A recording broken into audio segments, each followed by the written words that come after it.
Hello po, Sir Mike. So, ako po si Mildred Balangke from Baguio City.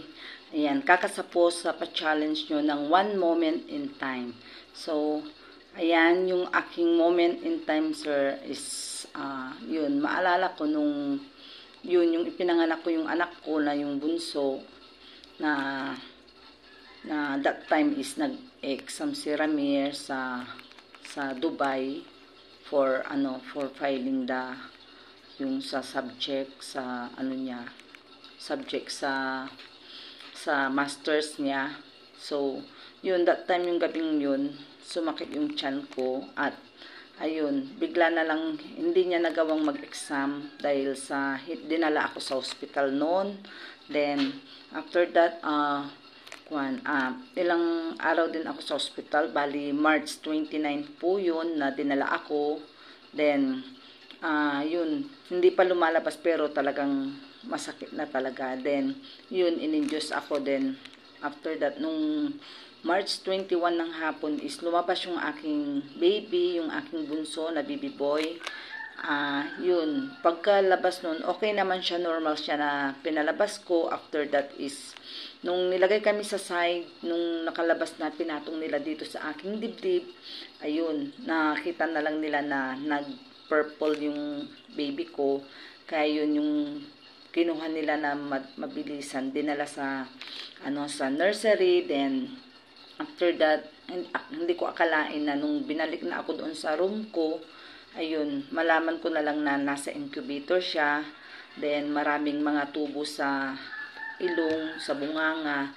So yun, natakot ako noon, Sir Mike, kasi akala ko mawawala na siya sa akin. Yun lang yung aking baby boy. Then after that, nung dinala ako doon sa mother and child room, ayun, yung talagang doon ako napaiyak talaga na yun, mag-isa ko na lang, wala sila Ramir, wala yung mga anak ko na mag-isa ko lang sa room, pero kasama ko naman yung mga ibang parents doon.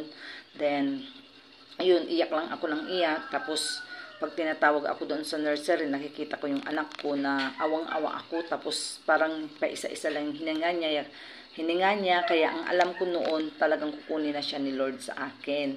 Then every time na nilalagdag siya, tapos yung parang naghihingalo siya, yun, takot na takot ako noon. Kaya yun yung talagang one moment in time ko, Sir Mike, na hindi ko makalimutan na yung anak ko.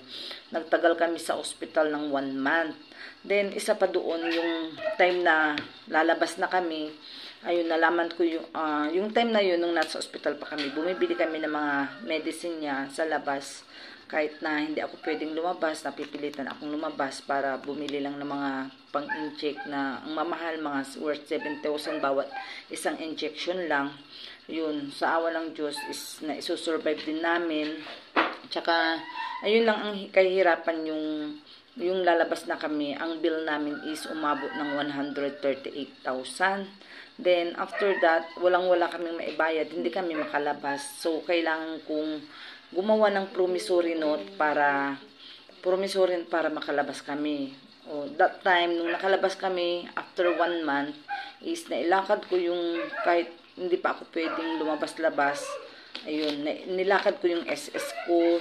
Ayan, humingi ako ng mga tulong sa DSWD, sa PCSO, nilakad ko lahat yun. Ako naglakad para lang makabayad kami sa hospital.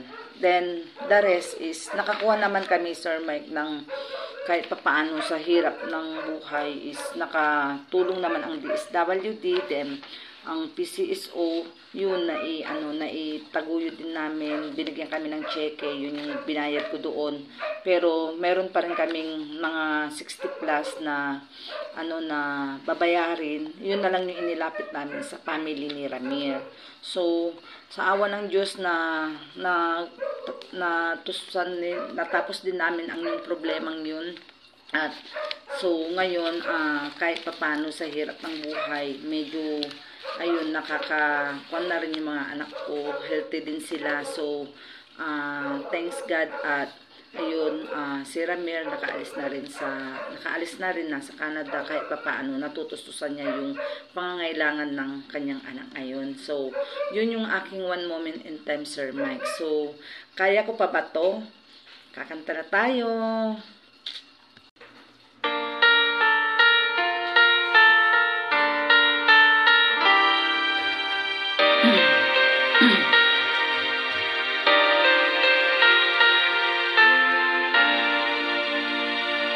daily.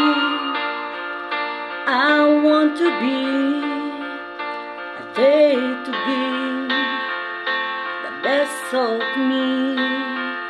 I'm only one, but not alone.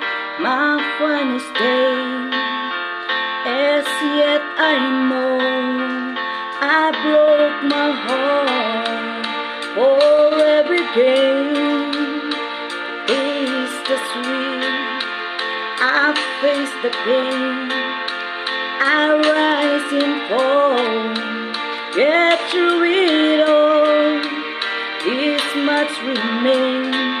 I want one moment in time when I'm more than I could be. When all of my dreams are hard beat away, and the answers are all up to me. Give me one moment in time when I'm racing with destiny.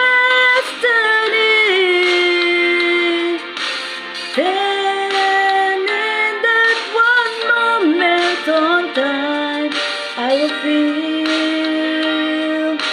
will feel eternity.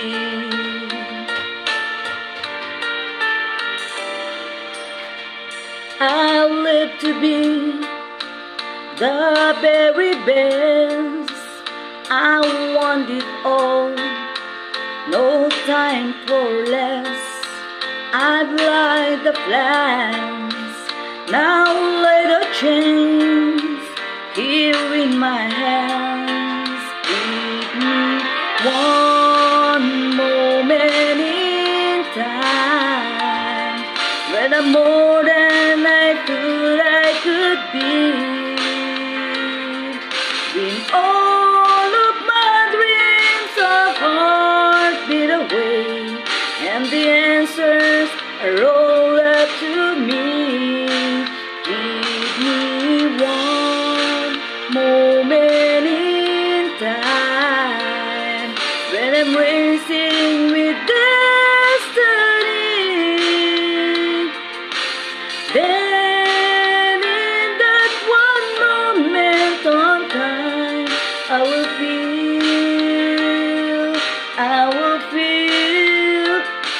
eternity.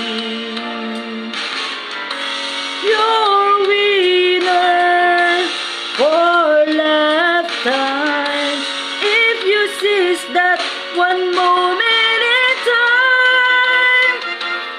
Make it shine. Give me one moment in time when I'm more than I could be. With all of my dreams are hard beat away, and the answers are all up to me. Give me one moment in time when I'm racing with destiny. Then in that one moment of time, I will be